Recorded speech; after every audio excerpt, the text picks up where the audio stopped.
Étienne Tshisekedi marchant entouré d'une foule en délire et escorté par des soldats, les dernières images du leader de l'UDPS peu avant son arrestation. En effet, alors qu'il était proche de la primature, le siège du Premier ministre, l'armée et la police sont intervenus.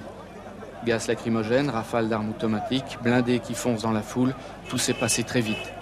Dans les échauffourées, Étienne Tshisekedi a été appréhendé, sa voiture abîmée. Une violence qui met fin à une journée commencée dans le calme. En effet, bravant l'état d'urgence, des groupes de jeunes ont sillonné ce matin le centre de Kinshasa. Nous ne troublons pas l'ordre public. Nous sommes en train de manifester, de soutenir le Premier ministre légal, légitime, effectif et populaire.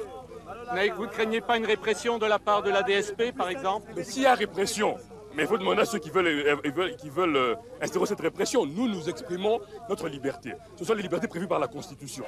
Bien que présentes, l'armée et la gendarmerie, dans un premier temps, ne sont pas intervenus. Mais devant une foule de plus en plus nombreuse, les choses se sont gâtées. Premier jet de grenades lacrymogènes, dont les effets n'ont pas fait pleurer uniquement les manifestants. Pour le moment, les partisans d'Étienne Tshisekedi ne sont pas encore parvenus à atteindre la primature, le bâtiment où réside habituellement le Premier ministre. En effet, les forces armées aéroises et la police sont bien décidées à les empêcher d'y arriver. Une armée qui a bouclé tout le périmètre du quartier des ministères. Parmi ceux qui ont pu passer à travers les mailles du filet, un ministre de Tshisekedi. Il vient de nous dire que les ministres n'ont pas accès. Vous ne pouvez pas rentrer alors? Vous allez faire quoi maintenant? Nous attendons que le Premier ministre arrive. Et vous croyez qu'il va pouvoir arriver jusqu'ici? Bien sûr. Ah, d'accord.